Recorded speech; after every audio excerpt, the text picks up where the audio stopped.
Olá, muito boa noite a todos, muito boa noite a todos que nos ouvem, nos assistem nesta noite e também aqueles que vão nos assistir nos próximos dias, em qualquer momento que você sentir necessidade.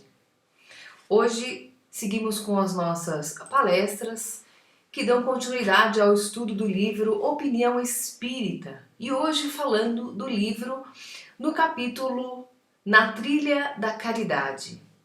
Esse capítulo começa falando sobre um trecho do livro do Evangelho segundo o Espiritismo. É o capítulo 15 e é o último item deste capítulo. Esse capítulo fala sobre fora da caridade não há salvação. Eu lembro de um trecho de Chico Xavier em que ele, uma passagem, uma fala de Chico Xavier, onde ele dizia assim, ainda bem que no Espiritismo, diz que fora da caridade não há salvação. Porque se tivessem dito que fora do Espiritismo não há salvação, eu teria procurado outro caminho. Porque a gente sabe que dentro de qualquer crença religiosa há também as suas falhas. Porque elas são feitas por seres humanos e os seres humanos são falhos. Somos cheios de defeitos, mas a caridade não. E nesse trecho do Evangelho segundo o Espiritismo, tem dito lá, meus filhos, na máxima, fora da caridade não há salvação, estão encerrados os destinos dos homens na terra e no céu.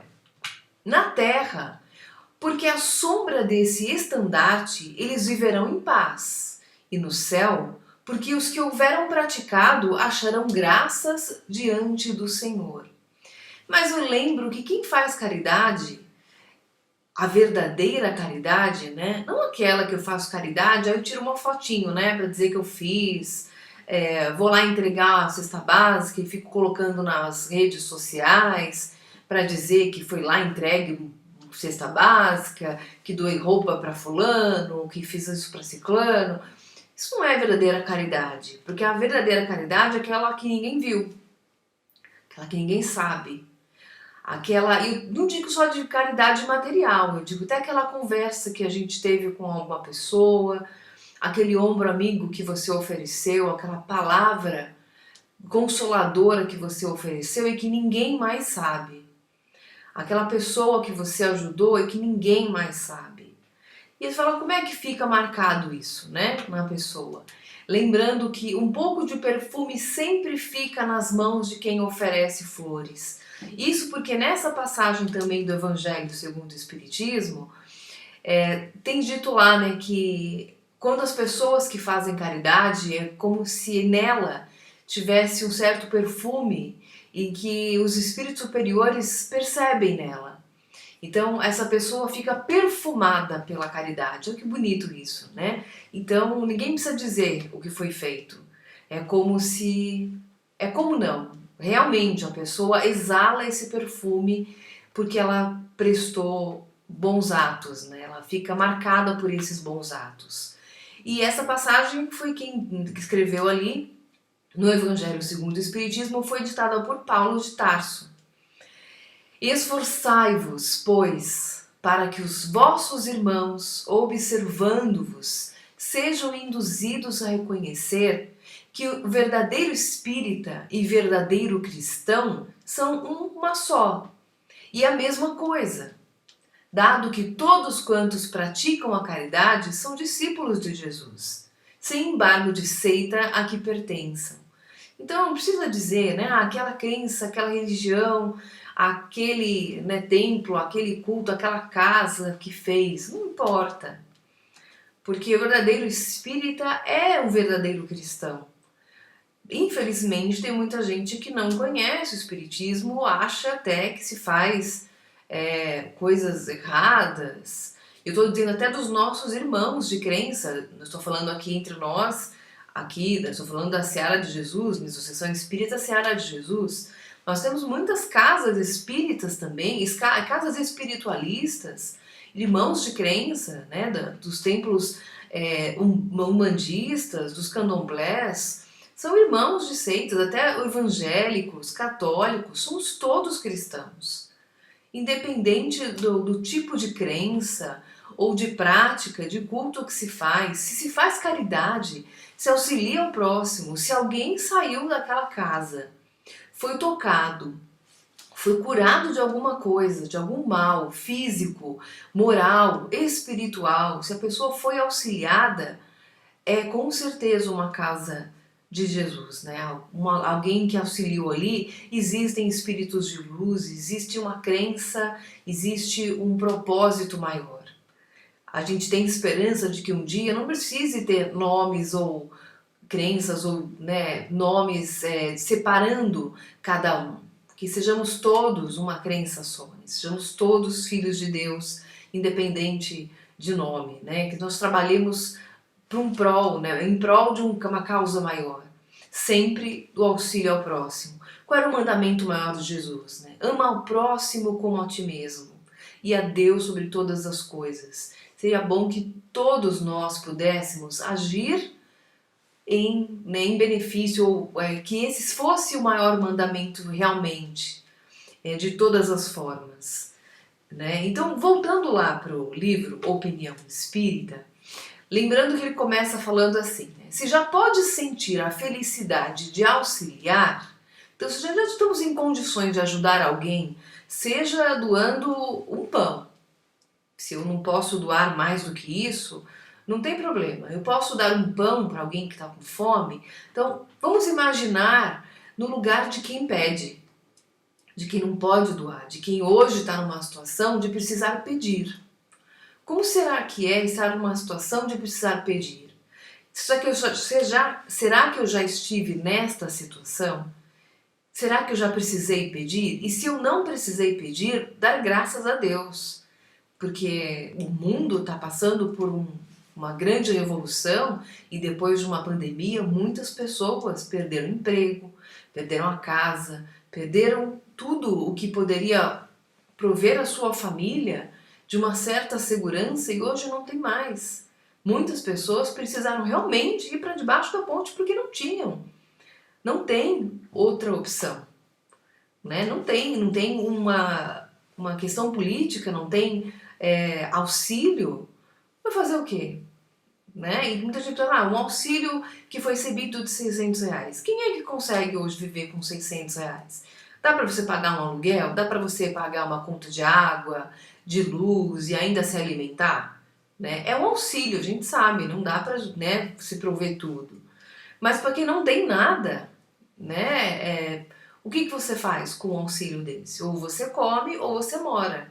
Então não dá para ter as duas coisas. Então, para quem não tem nada, tudo que é possível de ajuda, toda ajuda é bem-vinda.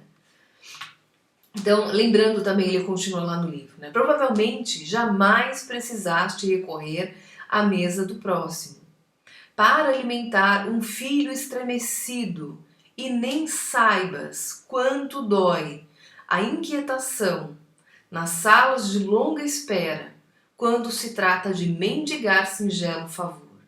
Então, para quem nunca teve, nunca passou pela humilhação de ter que ficar muitas vezes, e a gente viu isso muito, né? Foi muito retratado isso e é até hoje.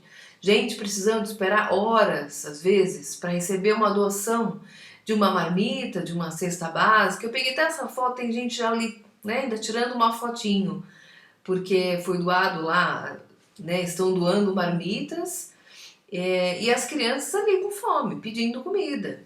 Mas, né, e às vezes tem que esperar horas. E tem para hoje e para amanhã. Não sabe. Então, muitas vezes as famílias só contam com o agora, é o que tem. Tem o almoço? Tem. A janta? Não sei. E o amanhã? O amanhã a Deus pertence. Não tem segurança nenhuma. Né? E muitas vezes você vê seu filho chorar pedindo por uma comida. Isso realmente é muito doído para um pai, para uma mãe. Né? Ver seus filhos com fome. Quantos nos dirigem o olhar molhado, suplicando socorro? Esses são os nossos irmãos. Essas pessoas que precisam de ajuda. São nossos irmãos. Talvez nunca examinastes os prodígios de resistência dos pequeninos sem prato certo, que te abordam na rua E nunca mediste a solidão dos que atravessam moléstia grave, sem braço amigo, que os assista no sofrimento a se arrastarem nas vias públicas, na expectativa de encontrarem alguém que lhes estenda leve apoio contra o assédio da morte. Então, talvez a gente nunca passe, né? Ele quer ali, essa passagem, o livro quer nos alertar, talvez a gente nunca tenha parado para realmente observar essas crianças muito pequenas que às vezes, né, são ali meio que obrigadas a mendigar nos faróis, ou até pessoas de muita idade que estão ali pedindo comida, como elas são fortes, resistentes. E muitas vezes a gente reclama por não conseguir fazer, tá cansado, deu uma dorzinha ali, já não faz nada. Olhar às vezes com outros olhos, né, de como essas pessoas são muito resistentes e como elas são fortes, como elas resistem a grande dificuldade, né? Já imaginou uma situação de uma pessoa de muita idade, quanto que ela resiste, né? E qual a história de vida dessa pessoa, por quanto ela já passou e o que será, né? A gente fala, o que será que ela fez para de repente estar nessa situação? Muitos dizem que há entre eles viciações e mentiras. Tem gente que fala, merece estar ali. Que nos compete evitar em louvor da justiça. Tem muita gente que diz, mas eu não vou interferir porque isso é a justiça de Deus. E ninguém pode contrariar a justiça, ninguém pode, chamada a reger a ordem. Então, será, né, que a pessoa está ali porque ela fez alguma coisa, porque ela de repente bebe, porque ela tem problemas com drogas e perdeu tudo e está ali na rua porque quer? Né? Eu duvido que alguém esteja morando na rua ou mendigando porque quer, por escolha. Mas, se está ali, tem uma causa e aos olhos de Deus ela pode ser justa, mas quem de nós tem os olhos de Deus? Né? Quem de nós está ali para dizer que aos olhos de Deus isso é justo? Pode ser. Mas, quem de nós pode julgar? Né? E como é que a gente vai saber qual deles ali está ali por uma questão de justiça de Deus e outros ali passando real necessidade? Qual deles mente, qual deles fala a verdade? Quem de nós tem esse poder de julgamento? Né? E muitas vezes, pensando nisso, a gente para de olhar para essas pessoas, achando que elas estão ali porque fizeram algo que merecem, né? Por uma questão de vidas. Eu ainda ouço, né, pessoas dizer, por questão de vidas passadas a pessoa está ali pagando por uma coisa que fez. Não cabe a nós julgar, com certeza. Por isso que Deus colocou a caridade no mundo. E eu já disse isso algumas vezes, até na aula, né, para quem assistiu, para quem acompanha as nossas aulas, mas muitos de nós, quando está em dificuldade, está em situação de infortúnio, nós recorremos à prece. E quando nós fazemos prece, nós pedimos a Deus que interceda ao nosso favor. A gente pede, Jesus, me ajuda, estou passando por uma grande dificuldade. E às vezes a gente não para pensar como é que Deus vai nos ajudar. Será que Deus vai em pessoa vir e vai, né, colocar a mão na nossa vida? Não. Deus nos ajuda através de outras pessoas. É assim que Deus vai nos auxiliar. Seja de forma moral ou espiritual, através dos nossos irmãos espirituais, ou através da caridade de outras pessoas. Então, será que essa pessoa aí deitada não está pedindo muito a Deus para que alguém lhe dê um prato de comida? Né? E será que Deus não está contando com a gente para atender essa prece? Com certeza. Deus vai atender as preces das pessoas, de cada um de nós, através de todos nós. Nós é que somos esses agentes da prece. Será justo, no entanto, verificar até que ponto somos culpados pelo desespero que os fizeram cair em semelhantes desequilíbrios e até onde somos também passíveis de censura por altas equivalentes. Então, quem de nós está aqui para julgar, né? Lembrando, como eu já disse, não só falamos de caridade material, mas da caridade moral também. Tomar cuidado com o que a gente julga, com o que falam de nós. Será que o julgamento que eu faço das pessoas é realmente aquilo que eu acho que é correto? Ou será que é um julgamento pessoal porque algo que alguém me fez e me incomodou e eu começo a falar mal daquela pessoa? Lembra, nós não somos perfeitos, então tem que tomar cuidado também com aquilo que eu começo a dizer das pessoas, com o que eu estou passando. Rever meus próprios sentimentos, porque às vezes por ciúme, por inveja, alguma coisa me incomodou que a pessoa disse e eu começo a alimentar algo ruim e começo a passar aquilo para frente. Também não pode, né? A fofoca, a maledicência, né? As fake news, as notícias falsas, isso também é falta de caridade. Deus nos dá para que aprendamos também a distribuir. Então, se me deu inteligência, me deu informações, me deu posses materiais, é porque eu preciso também aprender a distribuir. Assegura a disciplina, mas lembra-te de que o Senhor te agradece a bagatela de bondade que possas entregar em favor dos que sofrem. E a palavra de reconforto que graves no coração torturado que te pede a esperança. Lembra que eu falei? É a questão de atender às preces das pessoas. É fazer aquilo, né? Como Jesus dizia, né? Quando a gente faz alguma coisa por alguém, é como Jesus dizia, está fazendo a Ele mesmo. Trabalha contra o mal. No entanto, recorda que as leis da vida assinalam a alegria da criança, desditosa, a quem deste um sinal de bondade. E respondem às orações do velhinho que te recolhe os testemunhos de afeto, exclamando: Deus te abençoe. A grande maioria das pessoas que recebe uma ajuda, né, uma caridade, elas quase sempre respondem: Deus te abençoe. Então, elas recebem a caridade com uma prece, já pedindo que Deus nos abençoe. E esse, com certeza, é o maior pagamento que a gente recebe e o que marca as pessoas com o perfume da caridade. Ninguém vê, ninguém precisa ver, porque é fraterno e é de coração, é sincero, né? Ajudar alguém, seja material, não posso materialmente, eu posso ouvir uma pessoa que precisa desabafar, eu posso consolar uma pessoa que nesse momento perdeu alguém, perdeu, né? Disse adeus, disse até logo para alguém que já partiu. Então sempre há um jeito de praticar a caridade nesse mundo. A caridade em cada gesto e em cada frase acende o clarão de uma bênção. Será talvez por isso que a sabedoria ergueu o cérebro acima do tronco, por almenara de luz, como a dizer-nos que ninguém deve agir sem pensar. Mas entre a cabeça que reflete e as mãos que auxiliam, situou o coração por fiel sublime. Isso para que ninguém possa agir sem pensar, mas sempre com o coração entre os dois.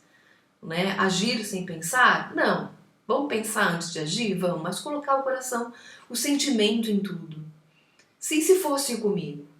E se fosse eu que estivesse naquela situação? Se fosse meu pai, se fosse minha mãe, aquele idoso andando na rua, o que eu poderia fazer? O que meu coração diz naquele momento? Claro que não dá pra gente ajudar todo mundo que passa na rua, todas as pessoas. Mas com certeza Deus vai colocar naquele momento cada um de nós numa situação que a gente fala aí, agora Deus está falando comigo. É porque eu posso fazer alguma coisa. É porque eu posso oferecer um pão, é porque eu posso oferecer 5 minutos de ouvido, é porque eu posso ouvir aquela pessoa.